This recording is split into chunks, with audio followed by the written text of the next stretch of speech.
नमस्कार, स्वागत है आप सभी का वाईफाई स्टडी स्टूडियोज के अंदर। कैसे हैं आप सब लोग दोस्तों? शाम के 9 बज चुके हैं और कुछ क्वेश्चंस की प्रैक्टिस करने के लिए हम लोग हो चुके हैं तैयार। यहाँ पे हम बात कर रहे हैं स्ट्रेंथ ऑफ मटेरियल्स की। ठीक है, स्ट्रेंथ ऑफ मटेरियल के अंदर लगभग 70 क्वेश्चंस हम ऑलरेडी कर चुके हैं अब तक। चलिए आगे शुरू करते हैं, लेट अस बिगिन। तो जैसा आप सभी को पता है दोस्तों कि स्ट्रेंथ ऑफ मटेरियल ऑलरेडी अपना यूपीपीएससी कैटेगरी के अंदर चल रहा है। अगर किसी को स्ट्रेंथ ऑफ मटेरियल पढ़ना हो या हाईवे अगर पढ़ना हो, हाईवे आज कंप्लीट हुआ है लेकिन उसकी 1-2 क्लासेस और ऐड होंगी। तो अगर आपको पूरा सब्जेक्ट पढ़ना हो तो आप एसएससी के अंदर हाईवे पढ़ सकते हैं, यूपीपीएससी के अंदर आप स्ट्रेंथ ऑफ मटेरियल पढ़ सकते हैं। Question number 71, shear span is defined as the zone where. Shear span हम किसको बोलते हैं? शियर स्पान कौन सा एरिया हो जाएगा? बिल्कुल बेसिक सी डेफिनेशन की बात है।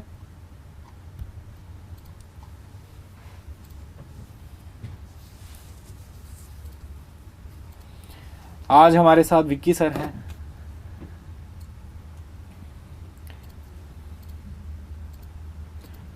चलिए, शियर स्पान किस जोन को बोलते हैं? जहां पे भी शियर फोर्स जो कांस्टेंट होती है उस रीजन को हम क्या बोलते हैं? शियर स्पान कहते हैं। Next question, the slope of curve of shear force diagram at any section will give. क्या बताएगा? स्लोप जो होता है, जिस प्रकार से बेंडिंग मोमेंट डायग्राम का जो स्लोप है वो आपको शियर फोर्स बताता है। इसी तरीके से शियर फोर्स डायग्राम का जो स्लोप होता है वो किसी पॉइंट का क्या बताएगा? लोडिंग डायग्राम का ऑर्डिनेट बताएगा। लोडिंग डायग्राम का ऑर्डिनेट बताएगा। चलिए, तो यहां पे आपका क्या करेक्ट आंसर हो जाएगा? The ordinate of loading diagram at the given section. Next question, pick up the correct statement from the following. For a uniformly distributed load the shear force varies linearly. क्या ये बात सही है कि अगर आपके पास यूडीएल लगा हो, यूनिफॉर्मली डिस्ट्रीब्यूटेड लोड है अगर, तो उस केस में क्या होगा? जैसे कि इस तरीके से यूनिफॉर्मली डिस्ट्रीब्यूटेड लोड अगर लग रहा है तब शियर फोर्स डायग्राम की अगर हम बात करेंगे तो शियर फोर्स कैसा वेरी करेगा? लीनियरली वेरी करता है, या अगर सिंपल लैंग्वेज में बोले तो ट्राइंगल की शेप बनेगी यहां पे। For a uniformly distributed load bending moment curve is a parabola. ये भी आपको पता है, पैराबोलिक नेचर आपको देखने को इस केस में मिलेगा। तीसरा अगर हम बात करें, नेक्स्ट क्या होगा? For a load varying linearly the shear force curve is a parabola. अगर यूनिफॉर्मली वेरिंग लोड है, लोड भी यूनिफॉर्मली वेरी कर रहा है, ऐसा इस केस में, तो ऐसे केस में शियर फोर्स डायग्राम क्या होगा? आपको पता है शियर फोर्स डायग्राम आप कैसे शियर फोर्स कैसे निकाल सकते हैं? उस रीजन का, जैसे लेटस से हमने एक सेक्शन ले लिया XX, इस सेक्शन के ऊपर अगर आप शियर फोर्स कैलकुलेट करेंगे तो वो किसके बराबर होगी? Area of loading diagram, area of loading diagram के बराबर। और एरिया ऑफ लोडिंग डायग्राम की अगर मैं बात करूं, ये जो मैंने सेक्शन कंसीडर किया XX, इसका एरिया कितना आ जाएगा? यहां पे अगर x डिस्टेंस इसका मैंने माना, फ्री एंड से x डिस्टेंस पे माना ये सेक्शन मैंने, तो यहां पे अगर मैं बात करूं टोटल इंटेंसिटी यहां पे आके हो जाती है W न्यूटन पर मीटर।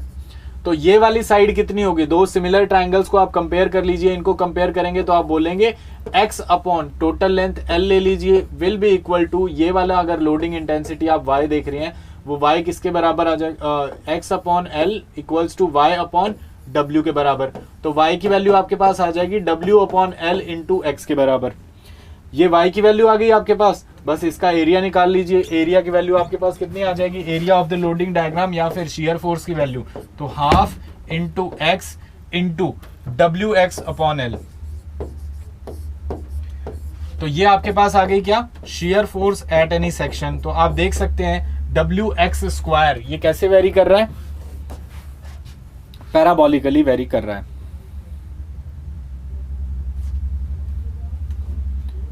ठीक है, तो ये आपका all of the options are correct here. Next, a horizontal beam carrying uniformly distributed load is supported with equal overhangs shown in the figure below। यहां पे overhang जो है वो equal आपको दिखा रखे हैं।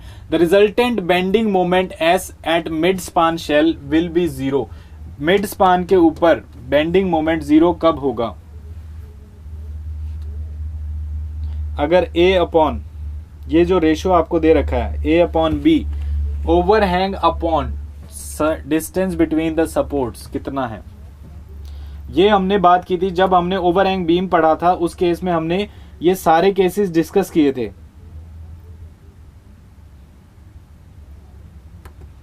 देखो ओवरहैंग बीम जब हमने पढ़ा तब हमने क्या देखा था, ओवरहैंग बीम के अंदर हमने शियर फोर्स डायग्राम बना लिए सबसे पहले, फिर उसके बाद बेंडिंग मोमेंट डायग्राम जब हमने बनाया तो मोमेंट एट दिस सेंटर हमने इसकी एक इक्वेशन डिराइव की थी एमई की वैल्यू। अब ये डिपेंड कर रही है किसके ऊपर, लेंथ के ऊपर और जितना ओवरहैंग है इसके ऊपर। अब आपको सवाल में क्या कहा जा रहा है, क्वेश्चन में आपसे कह रहा है कि the resultant bending moment as at the mid span shall will be zero, यानी कि ये जो ई पे मोमेंट आई है इसको जीरो पुट कर दो। इसको जब आप इक्वल टू जीरो पुट करेंगे तो क्या होगा, ऐसे केस में क्या होगा, लेंथ की वैल्यू किसके बराबर आ जाएगी, इसको आप इक्वल टू जीरो पुट करिए। इसको जब इक्वल टू जीरो पुट किया तो आपके पास आ गया L square equals to 4a square, यानी कि लेंथ की वैल्यू आ गई ट्वाइस ऑफ ओवरहैंग।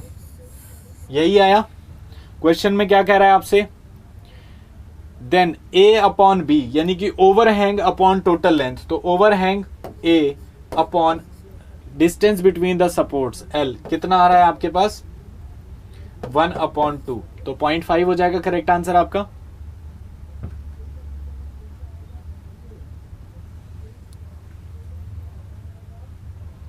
पॉइंट 0.5 आएगा।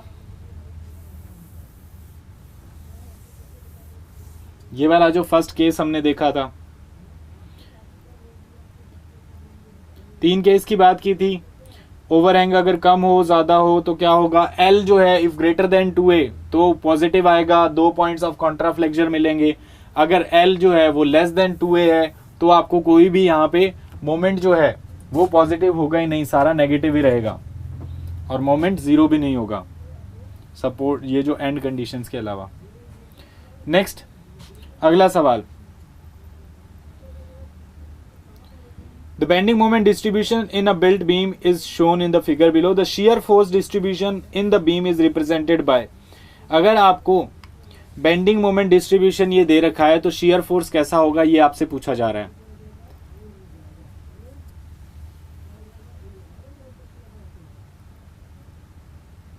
कैसा होगा, जहां पे shear force कांस्टेंट होता है वहां बेंडिंग मोमेंट लीनियरली वेरी करता है, तो यहां पे आपको बेंडिंग मोमेंट लीनियरली वेरी करता हुआ नजर आ रहा है। तो मिड तक लीनियरली वेरी कर रहा है, फिर यहां से फिर लीनियरली वेरी कर रहा है। तो आप ये देख लीजिए 2 सेक्शंस होंगे आपके पास जहां पे क्या होने वाला है, कांस्टेंट रहेगी शियर फोर्स। तो शियर फोर्स कांस्टेंट किस किस में है, इसमें तो नहीं है छोड़ दो, इसमें भी नहीं है छोड़ दो, 2 ऑप्शन बचे आपके पास, इन दोनों में से आपको सिलेक्ट करना है। इन दोनों से आप देखेंगे अगर आपको इस बीम के ऊपर जहां पे बेंडिंग मोमेंट मैक्सिमम है वहां पे शियर फोर्स साइन चेंज करना चाहिए। किस में चेंज कर रहा है, सिर्फ इसमें, ऑप्शन ए करेक्ट हो जाएगा। क्लियर, चलिए आगे बात करें। Next question, option A correct answer होगा यहाँ पे। अगला सवाल, which of the following beam is likely to have point of contraflexure. Point of contraflexure किस में आता है इन बीम में से, सिंपली सपोर्टेड में आता है, ओवरहैंग में आता है, कैंटिलीवर में आता है, किस में आता है, ज्यादातर किस में आपको देखने को मिलता है। तो अभी थोड़ी सी देर पहले ही दोस्त आपको दिखाया था, यहाँ पे कोई पॉइंट ऑफ कॉन्ट्राफ्लेक्चर नहीं आ रहा, यहाँ पे 2 आते हैं जहां पे बेंडिंग मोमेंट साइन चेंज कर रहा है, यहाँ नेगेटिव से पॉजिटिव फिर पॉजिटिव से नेगेटिव। तो कौन सी बीम है ये, ओवरहैंग बीम, थर्ड केस जो हमने पढ़ा था। तो बीम्स विद ओवरहैंग आपका करेक्ट आंसर हो जाएगा। Next question, the shear force diagram of a loaded beam is shown in the figure below is that of. ये किसका शियर फोर्स डायग्राम है, कैसे शियर फोर्स डायग्राम वेरी कर रहा है, शियर फोर्स डायग्राम कैसे बन रहा है, लीनियरली वेरी कर रहा है। लीनियरली वेरी किस केस में करता है, लीनियरली वेरी किस केस में करता है शियर फोर्स डायग्राम हमारा, बताइए।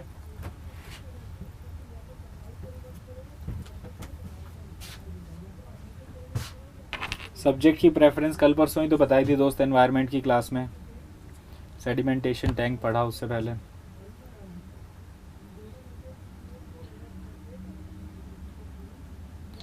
सेवेंटी 77 का डी बिल्कुल करेक्ट आंसर है। सिंपली सपोर्टेड बीम नहीं होगा इसका, इसका कैंटिलीवर होगा।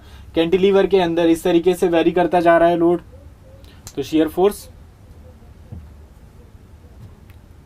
पॉइंट लोड पे नहीं होगा, पॉइंट लोड पे तो रेक्टेंगल बनेगा। यूडीएल में, बिल्कुल perfect. Next, shear stress distribution over a beam of solid circular section is such that shear stress distribution कैसा होता है? 4-5 केस बताए थे आपको, आप स्ट्रेंथ ऑफ मटेरियल का रिवीजन शुरू कर दो। अगर फिर भी आपने नहीं कर रखा है तो देखते हैं जल्दी कोई मैराथन वगैरह करेंगे।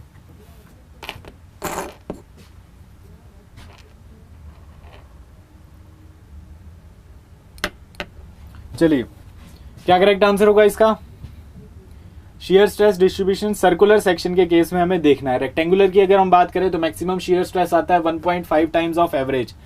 ट्रायंगुलर की बात करेंगे तो भी आता है 1.5 टाइम्स ऑफ एवरेज। कहां लाई करता है ये? बिल्कुल सेक्शन की हाइट के बिल्कुल मिड के ऊपर, या अगर ट्रायंगुलर सेक्शन में पूछा जाए तो सीजी से h/6 डिस्टेंस पे, बॉटम बेस से h/ कितने डिस्टेंस पे? 2 पे, h/2 से डिपेंड h/2 पे लाई करेगा मैक्सिमम शेयर स्ट्रेस। फिर अगर आपसे पूछा जाता है सर्कुलर का पूछा गया है जैसे, तो वो किसके बराबर होगा? 4/3 ऑफ एवरेज, और कहां लाई करता है? मिड पे। डायमंड सेक्शन है तो कुछ इस तरीके से बी शेप का मिलता है। 3h/8 फ्रॉम टॉप मैक्सिमम आपको मिलेगा, 9/8 ऑफ एवरेज होता है। Next, for a rectangular section the ratio of maximum and average shear stress is, अभी बात की थी थोड़ी देर पहले ही, रेक्टेंगुलर सेक्शन के लिए मैक्सिमम और एवरेज का रेशियो पूछ रहा है आपसे, कितना आ जाएगा? 3/2, 1.5 आ जाएगा, correct answer. Next question, moment at a hinge will be, hinge के ऊपर मोमेंट कितना होता है? बिल्कुल बच्चों वाला सवाल है, हिंज के ऊपर मोमेंट कितना होगा? 0। Next, how many constraints are there in a free rotation support used in a planar system? Free rotation support 2D के अंदर उसको देख रहे हैं आप, प्लेन सिस्टम के अंदर। यानी कि आपसे क्या पूछा जा रहा है? हिंज का पूछा जा रहा है। यहां पे हिंज के बारे में पूछा जा रहा है, बिल्कुल बच्चों वाला सवाल है, बच्चा बच्चा जानता है क्या होता है। 2 रिएक्शंस मिलती है, 2 कंस्ट्रेंट्स मिलते हैं, एक हॉरिजॉन्टल एक वर्टिकल, मोमेंट आता नहीं है। Next question, by applying the static equations that is horizontal forces का sum equals to 0, vertical summation is 0 and moment का 0 to a determinate structure, we may determine क्या क्या पता कर सकते हैं? सपोर्टिंग रिएक्शंस ही पता कर सकते हैं, शेयर फोर्स, बेंडिंग मोमेंट, या सब कुछ पता कर सकते हैं?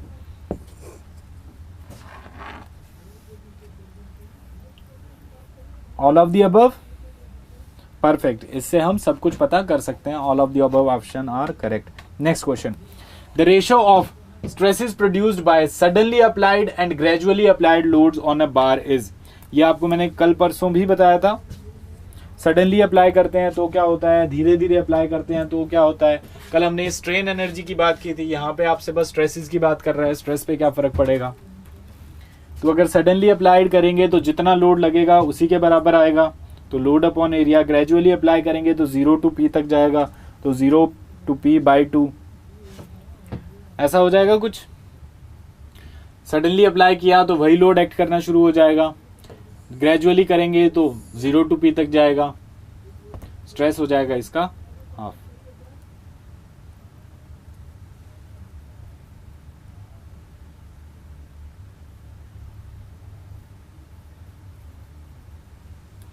(82) का डी बिल्कुल करेक्ट।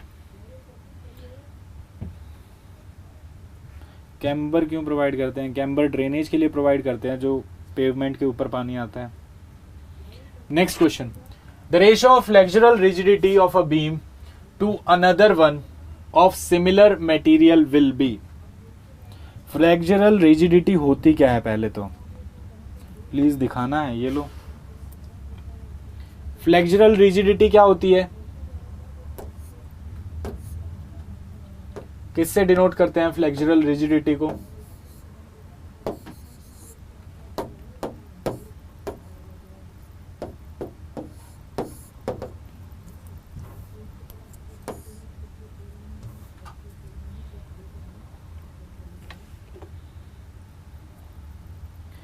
देखो, फ्लेक्सुरल रिजिडिटी होती है EI, यही होता है। The ratio of flexural rigidity of a beam जिसका सेक्शन, एक का सेक्शन तो क्या है, बीम 1 का सेक्शन आपको क्या दे रखा है, बीम 1 का सेक्शन आपको दे रखा है B इंटू डी, बीम 2 का सेक्शन है B into 2D, B into 2D। क्या पूछ रहे हैं आपसे, फ्लेक्सुरल रिजिडिटी यानी कि EI। अब आपको सेम मटेरियल, सिमिलर मटेरियल दे रखा है, यानी कि यहाँ पे E तो जो है वो क्या रह जाएगा, दोनों के लिए E होगा सेम। अब डिफरेंट क्या रहेगा, I, यानी कि आपको बस इनका रेशियो पता करना है, I1 upon I2। Moment of inertia इनका आपको बताना है। अब ये बताइए, मोमेंट ऑफ इनर्शिया अगर आप पता कर रहे हैं किसी भी सेक्शन का, ठीक है, इसके CG से ऐसे पास हो रहा है, तो जो साइड कटती है उसका क्यूब लेते हैं।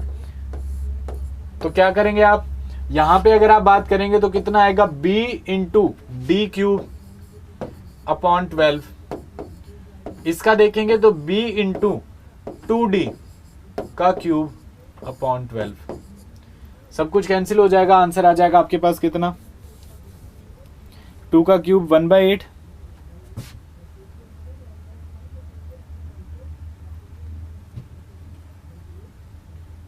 एट्टी 84 का ए क्यों होगा, अरे 1/2 नहीं, क्यूब है ना इसके ऊपर, क्यूब देखो तो 1 अपॉन 2 का क्यूब कितना आ जाएगा, 1/8।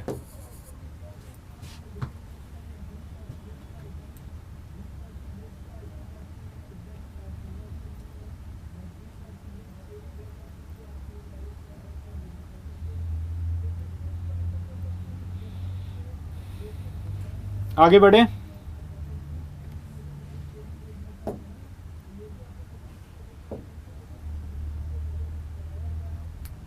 एक बार फिर से देख सकते हैं, फ्लेक्सुरल रिजिडिटी EI होती है, E सेम रहता है, I का रेशियो जो होगा वही डिफाइन करेगा, तो I1 अपॉन I2 निकाल लीजिए। Next question, for a rectangular beam the maximum stress is related to average shear stress by, same question different language, 1.5 times होता है या 3.2 होता है, तो ऑप्शन यहाँ पे आपका करेक्ट हो जाएगा C।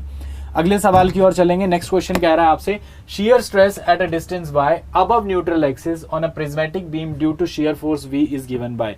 शियर स्ट्रेस की वैल्यू आपसे यहाँ पे पूछी जा रही है, फॉर्मूला पूछा है। शियर स्ट्रेस हमने क्या बोला था, कौन से वाला शियर स्ट्रेस है ये, प्राइमरी शियर स्ट्रेस की बात की थी, प्राइमरी शियर स्ट्रेस की बात की थी या नहीं की,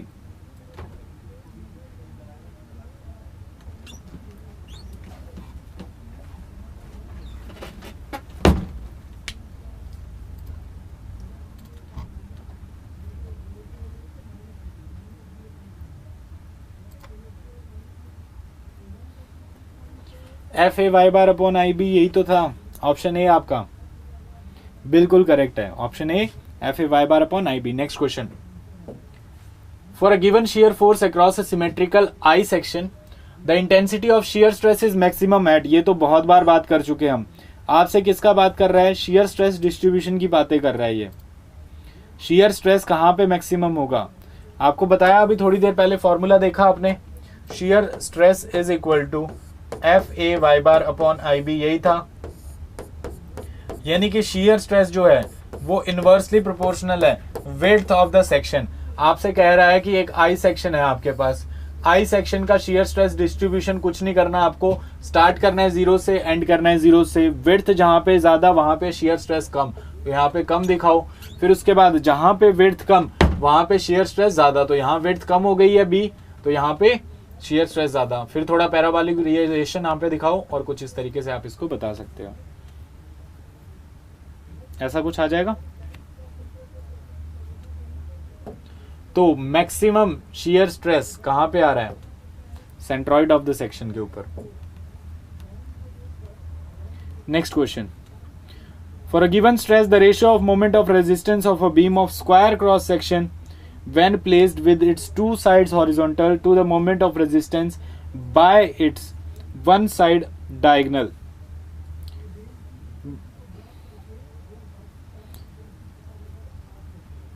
मतलब डायगोनल को हॉरिजॉन्टल कर देंगे। यहाँ पे कुल मिला के आपसे ये पूछा जा रहा है कि आपको बताना है ratio of moment of resistance.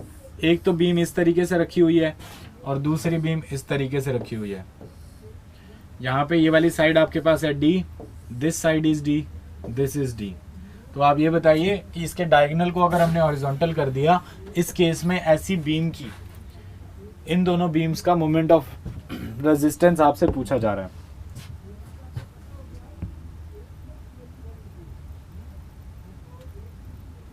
Given stress है मतलब स्ट्रेस की वैल्यू भी सेम रहेगी। कौन सी इक्वेशन यूज करेंगे? Sigma by y is equal to M by I is equal to E by R. इसकी तो जरूरत ही नहीं है, तो बस इतना रखो। स्ट्रेस की वैल्यू सेम रहने वाली है। फिर उसके बाद आई गिवन सेक्शन है, आपको मोमेंट ऑफ इनर्शिया दोनों का सेम रहता है। इस सेक्शन के लिए मोमेंट ऑफ इनर्शिया सेम रहेगा, यानी कि जो आपका मोमेंट है वो किसके इनवर्सली प्रोपोर्शनल हो रहा है? 1/y के इनवर्सली प्रोपोर्शनल है, यही होगा। यानी कि आप ये कह सकते हैं कि m1/m2 will be equal to y2/y1।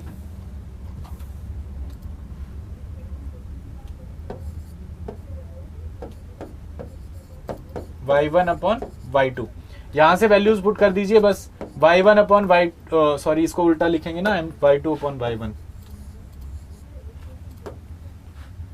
y2/y1। अब y2 की वैल्यू क्या होगी? यहां से लेके यहां तक का डिस्टेंस आपको पता करना है। y1 क्या था? न्यूट्रल एक्सिस से टॉप फाइबर का डिस्टेंस पता करना है। अब ये तो सिंपल ट्रिग्नोमेट्री है। डायगोनल कितना आ जाता है? √2a आता है ये वाली साइड। ये कितना आ जाएगा?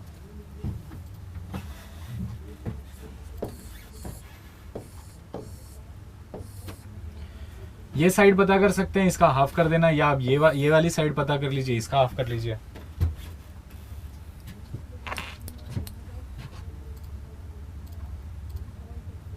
आई सेम रहेगा, आई सेम रहेगा दोनों सेक्शंस का।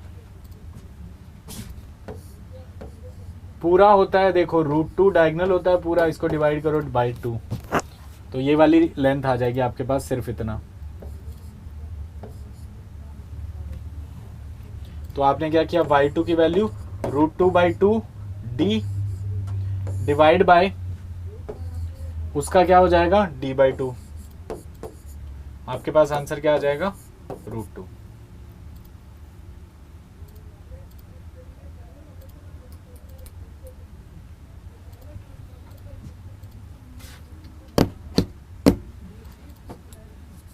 क्लियर? आगे बढ़े।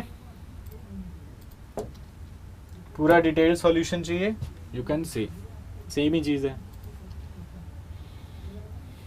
Next question, two beams, one of the circular cross section and the other of square cross section have equal areas of cross section if subjected to bending, then तो क्या होगा? कौन सा सेक्शन इकोनॉमिकल है? Economical से मतलब हमारा क्या है? हमारा मतलब इकोनॉमिकल सेक्शन से क्या है? हमें सेक्शन मॉड्यूलस पता करना है। इसका मतलब अगर आप बात करें स्क्वायर क्रॉस सेक्शन की, स्क्वायर क्रॉस सेक्शन का एरिया आपके पास आ जाएगा सेम, कितना हो जाएगा? d/d मान लीजिए। इसका अगर सर्कुलर क्रॉस सेक्शन तो π/4 कैपिटल D कर लीजिए उसको, फिर दोनों का एरिया आ जाएगा आपके पास। फिर उसके बाद आपको निकालना है इसका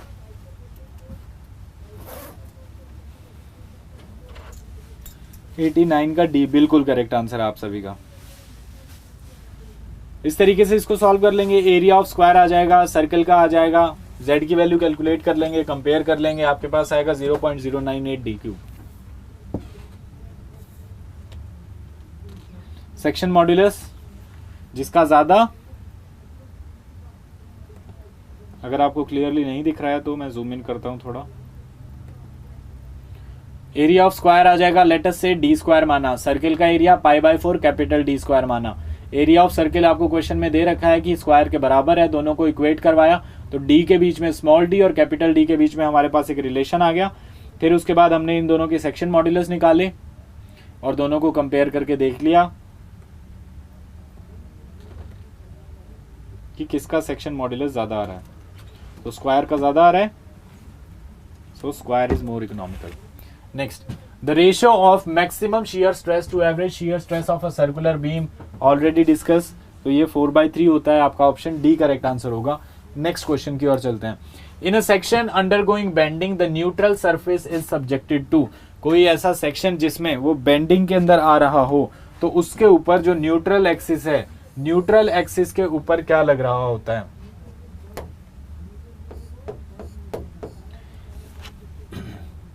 हमने जब आरसीसी में भी इसका डिस्कशन किया था,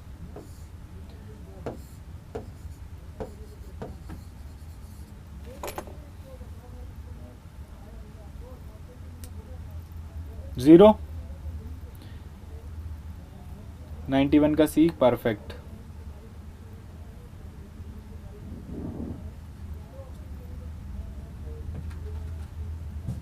next question, a structure which offers negligible और zero resistance on bending at a point is. क्या होता है ऐसा स्ट्रक्चर? बीम होता है, रेजिस्ट करेगा, गर्डर रेजिस्ट करेगा, लिंटेल करेगा। बीम क्या होती है? Any structure that is subjected to transverse forces. Girder भी एक टाइम की बीम होती है, बस स्पान उसका लार्ज हो जाता है, या स्पेशल टाइप ऑफ बीम है ये। लिंटेल की बात करें, लिंटेल आपने देखा होगा, शॉर्ट स्पान्स की जो बीम होती है, ये कह लीजिए डोर विंडोज के ऊपर हम जो लगाते हैं। केबल वायर जो हो गई। सो ऑप्शन डी जो है ये बेंडिंग पे रेजिस्टेंस नहीं देता है।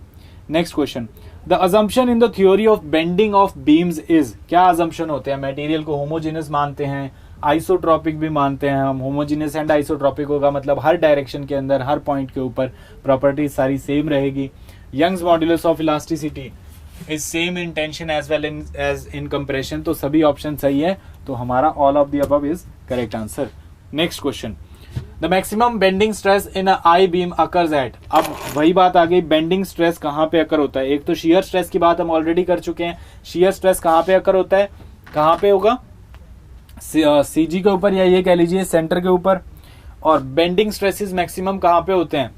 क्योंकि फ्लेंज जो आपका है that is good in bending, और जो वेब है वो शियर लेता है, तो उस तरीके से भी आप इसको रिलेट कर सकते हैं। बेंडिंग स्ट्रेस मैक्सिमम कहां पे आते हैं? आउटर मोस्ट फाइबर के ऊपर। Next question, two beams of equal cross sectional area are subjected to equal bending moment if one beam has square cross section and the other has circular section. तो वही same चीज आ गई, वहां पे economical word use कर रखा था, यहाँ पे स्ट्रेंथ के बारे में बात कर रखी है, तो वो सेक्शन मॉड्यूलस के डायरेक्टली प्रोपोर्शनल होता है। तो आपने यही पढ़ा था, कल हमने बात की थी, MI is equal to sigma by y is equal to E/R। तो यहां से आप देखेंगे, अगर आप मोमेंट बताएंगे तो मोमेंट जो, या फिर मोमेंट ऑफ रेजिस्टेंस किसके बराबर आ जाएगा? Sigma into I/Y।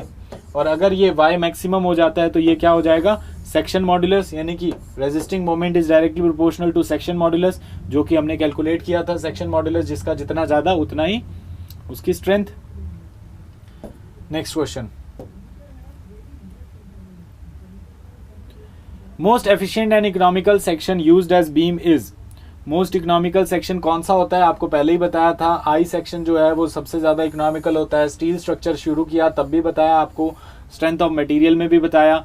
जितना ज्यादा एरिया इसके सीजी से दूर होगा उतना ही ज्यादा इसका मोमेंट ऑफ इनर्शिया बनेगा, उतना ही ज्यादा उसका सेक्शन मॉड्यूलस मिलेगा for a given amount of steel area.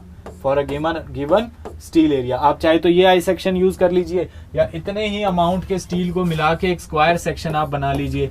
तो ज्यादा एफिशिएंट कौन सा होता है? आई सेक्शन ज्यादा एफिशिएंट होता है। इसका ये बेंडिंग स्ट्रेस के अंदर क्या होगा? आउटर फाइबर पे बेंडिंग स्ट्रेस मैक्सिमम होता है, वेब के ऊपर shear. Next question,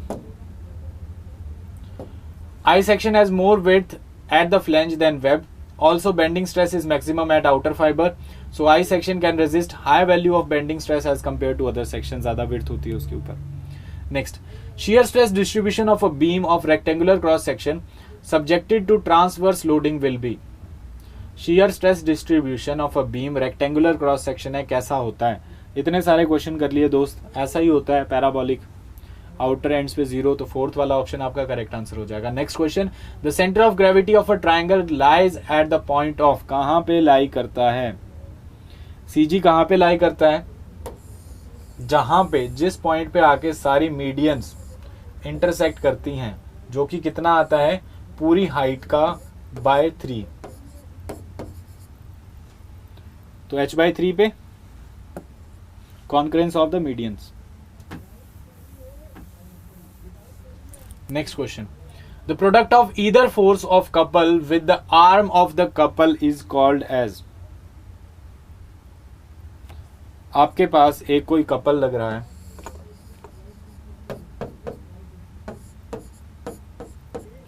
D distance के ऊपर ये दोनों फोर्सेस लगे हुए हैं। इसका आपको बताना है कि प्रोडक्ट किसी भी एक फोर्स का इनटू द डिस्टेंस, इसको क्या बोलते हैं? इसको कहेंगे राजन सर, क्या कहेंगे बताओ? Moment of the couple, Rajan sir ने बिल्कुल बता दिया है। आगे बढ़े, नेक्स्ट क्वेश्चन। चलिए Rajan sir, for a simply supported beam with a central load the bending moment is maximum. Central load maximum होगा, सेंटर पे होगा।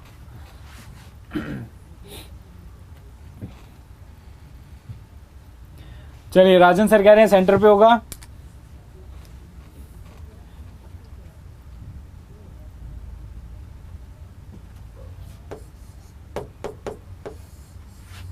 सिंपली सपोर्टेड बीम है विद सेंट्रल लोड W यहां पे लग रहा है, मोमेंट आपसे पूछा है। राजन सर तो ऐसे क्वेश्चंस के लिए पेन नहीं उठाते हैं, डायरेक्ट कर देते हैं। ऐसा कुछ पढ़ा था?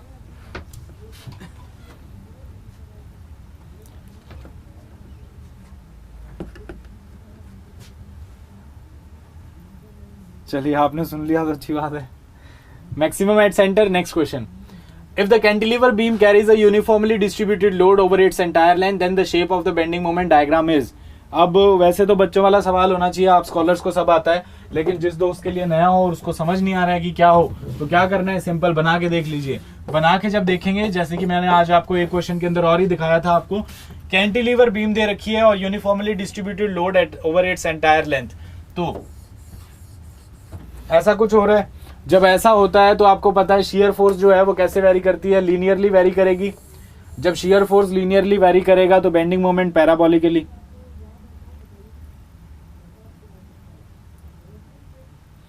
Who is Rajan sir? ऐसा मत करो यार, तुम मेरे बारे में बोलो, कोई दिक्कत नहीं है, राजन सर के बारे में ऐसे मत बोलो। हु इज क्वाड्रेटिक पैराबोला आता है। नेक्स्ट,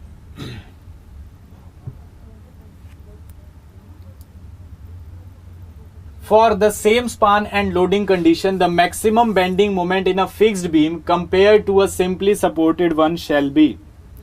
fixed beam के केस में और simply supported के केस में क्या होता है,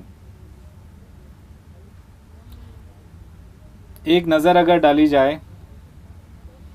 फिक्स्ड बीम का इस तरीके से डायग्राम देखने को मिलता है, हालांकि ये हम थ्योरी ऑफ स्ट्रक्चर्स के अंदर पढ़ते हैं, सोम के अंदर हम सिर्फ डिटर्मिनेंट वालों की बात कर रहे हैं।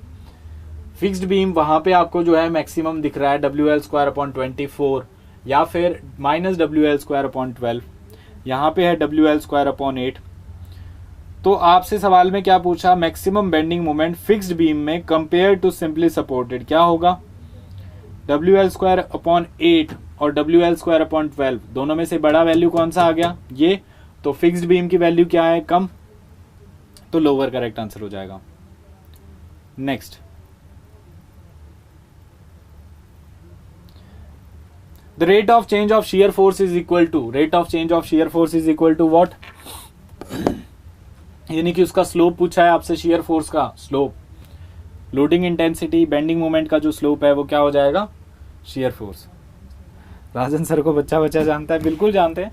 राजन सर हमारे यहाँ के एडिटर सर हैं, ठीक है, और उनको इस फील्ड में बहुत इंटरेस्ट था और बहुत अच्छे से काम करते हैं इसके बारे में, तो इसलिए सर ने ये वाला करियर चूज़ कर लिया। हालांकि सर ने सिविल से बीटेक की हुई है, तो बहुत सारी चीज़ें सर को आती हैं, बहुत सारी क्या, सारी आती हैं। चलिए next, simply supported beam having a span of 3 meter and carrying a uniformly distributed load of 10 kilonewton has a shear force at mid span। ये सेम क्वेश्चन कल हमने किया था,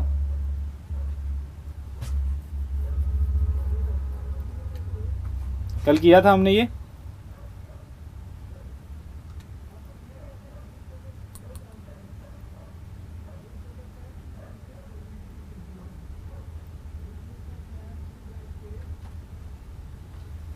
राजन sir is in editing team के अंदर है, जो भी आपकी वीडियोस चलती हैं, क्लासेस चलती हैं, थंबनेल्स बनते हैं, जानिए आज की क्लास में क्या होगा, एसएससी जेई कैसे क्वालिफाई करें, जो भी ये थंबनेल वगैरह बनाते हैं राजन सर बनाते हैं।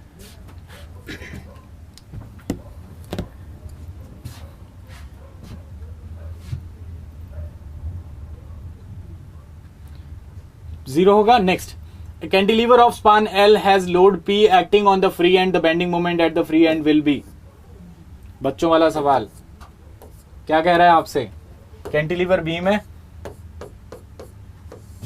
फ्री एंड पे लोड लग रहा है P, इसी एंड के ऊपर आपसे पूछा जा रहा है मोमेंट एट B कितना होगा, फ्री एंड पे कितना होता है?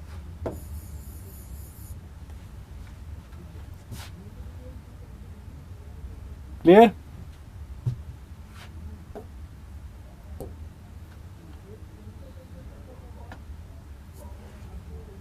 चलिए, तो दोस्तों इसके अलावा अपना जो हाईवे है आपको पता होगा, हाईवे एसएससी के अंदर ऑलमोस्ट कंप्लीट हो चुका है। एक आध क्लास और होगी, अगर आज क्लास ऐड हो गई तो ठीक है, नहीं तो वो सब्जेक्ट आज कंप्लीट हो जाएगा, उसको अलग से क्लास में भी करवा देंगे, लेकिन आपको नहीं मिल पाएगा। अगर आपने एनरोल नहीं कर रखा है तो आप एसएससी के लिए इसको एनरोल कर सकते हैं। अगर आप बात करेंगे कि स्ट्रेंथ ऑफ मटेरियल जो कि हम पढ़ रहे हैं किसमें, यूपीपीएससी में, और ये अभी एसएफडी बीएमडी यही सब चल रहा है। सिंपली सपोर्टेड बीम आज शुरू किया था, तो यूपीपीएससी के अंदर ये आप ज्वाइन कर सकते हैं। अनअकैडमी लर्निंग ऐप डाउनलोड करनी है, वाईफाई स्टडी सर्च करना है, उसको ओपन करके अपना गोल चूज कर लीजिएगा, एसएससी या यूपीपीएससी। क्लास दिख जाएगी, उस पर क्लिक करना, गेट सब्सक्रिप्शन का बटन लिखा होगा, ड्यूरेशन सेलेक्ट करना, उसके बाद कोड यूज करना है संदीप11, जिससे आपको 10% डिस्काउंट भी मिलेगा और इंस्टेंट एक्सेस भी, जितने भी क्लासेस देख रहे हैं आप, सारी आप एक्सेस कर सकते हैं उस पर्टिकुलर कैटेगरी में। जितने एजुकेटर पढ़ा रहे हैं सभी से पढ़ सकते हैं। ठीक है, तो आज के लिए इतना ही, मिलते हैं अपन 15 मिनट में। 15 मिनट कहाँ, तो और भी कम टाइम बचा है। 10 बजे अपने मिलते हैं वाईफाई स्टडी मेन चैनल के ऊपर, वहां पे अपने पढ़ेंगे एनवायरमेंट इंजीनियरिंग का, जो कोएगुलेशन तक हमने कल कवर कर लिया था, उससे आगे वाला प्रोसेस जो है वहां पे डिस्कस करेंगे। ठीक है दोस्तों, तो मिस नहीं करेंगे, मिलेंगे 10 बजे। Thank you so much.